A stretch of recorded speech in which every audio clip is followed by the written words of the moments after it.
Hi guys, मैं हूं जीजन। आपको हमारे YouTube चैनल में स्वागत है। आज हम बताएंगे मैथिली का 50 मार्क्स उसका ऑब्जेक्टिव क्वेश्चन बताएंगे, जो कि बिहार बोर्ड के आर्ट्स स्टूडेंट के लिए, साइंस स्टूडेंट के लिए और कॉमर्स स्टूडेंट के लिए है। तो चलिए बताते हैं। गद्य खंड का हम सीमांत नीति, जो उसका अध्याय फर्स्ट ही है, लेसन फर्स्ट ही है, जो सीमांत नीति, जो इसका लेखक है परमेश्वर झा। तो इसमें एक क्वेश्चन और आता है, सीमांत नीति का लेखक कौन है, तो इसमें बोल देना परमेश्वर झा।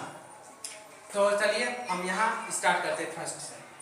पहला क्वेश्चन, सीमांतिनी कथा के लेखक के सहित, यानी बोल रहा है कि सीमांतिनी कथा के लेखक कौन है। तो यहाँ महामहोपाध्याय परमेश्वर झा, इसको बोला जाता है महामहोपाध्याय परमेश्वर झा।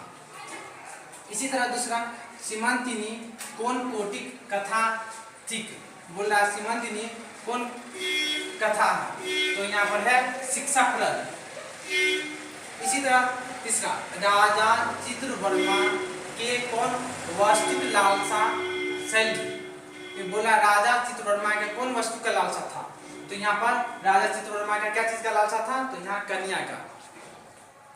इसी तरह चित्रवर्मा कौन स्थानक राजा चला, यानी चित्रवर्मा कौन स्थान का राजा था, तो यहाँ आर्यवर्त होगा, आर्यवर्त। इसी तरह नव ज्योतिषिक स्वभाव केहन छलनी, बोला नव ज्योतिष, तो उसमें एक तांत्रिक बाबा था, तो नव ज्योतिष का उसका स्वभाव कैसा था, तो त्रिव, यानी त्रिव माने हार्ड, बहुत जोर से, यानी हार्ड था, बहुत जोर से भी बोलता था।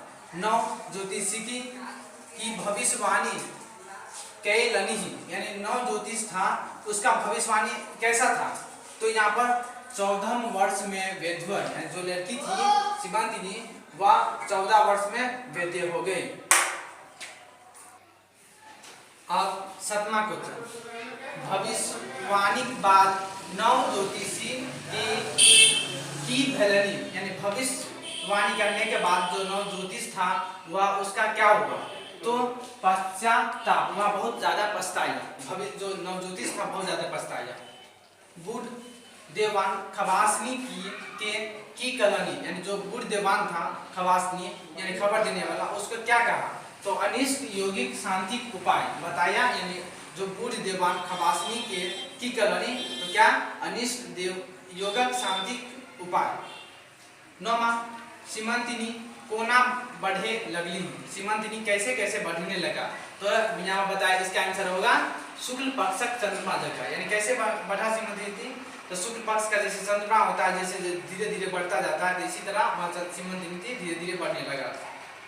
10वां, खष्ट कर्णो विद्यते मंत्र, जो ये खष्ट कर्णो विद्यते मंत्र है, एक की अर्थ है, यानी खष्ट कर्णो विद्यते मंत्र का क्या अर्थ है, तो 6 कान में पड़ल बात घोर भय जाए, यानी बोल रहा है षष्ठ कर्णो विद्यते मंत्र का क्या अर्थ है, तो 6 कान में पड़ल बात घोर भय जाए से।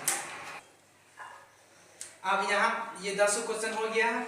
अब यदि यह मैथिली का हमारा सीमांतिनी परमेश्वर झा का 10 हमारा ऑब्जेक्टिव क्वेश्चन था, जो यानी हमारे बिहार बोर्ड में ऑब्जेक्टिव के लिए पूछा जाता है। 10 क्वेश्चन में से यदि हम सभी को याद कर लेंगे, और यह ऑब्जेक्टिव क्वेश्चन है, यदि आपको कैसा लगा यह ऑब्जेक्टिव क्वेश्चन, यदि यह ऑब्जेक्टिव क्वेश्चन आपको बढ़िया लगा तो आप हमें कमेंट करके बताएं सर ऐसा लगा, तो और बहुत बढ़िया लगा तो आप हमें अगले वीडियो बनाने के लिए प्रोत्साहित कीजिए, और बढ़िया लगा तो आप हमें लाइक कीजिए। यदि आप हमारे चैनल पे न्यू हैं तो हमारे चैनल को सब्सक्राइब कर दीजिए, और सब्सक्राइब कर दीजिए। साथ ही साथ आप अपने दोस्तों को, अपने आगे फ्रेंड को जो पढ़ाई करते हैं 11th में, जो 12th में, या मैथिली क्वेश्चन 11th के स्टूडेंट के लिए और 12th के स्टूडेंट के लिए, तो सभी को शेयर कीजिए। धन्यवाद।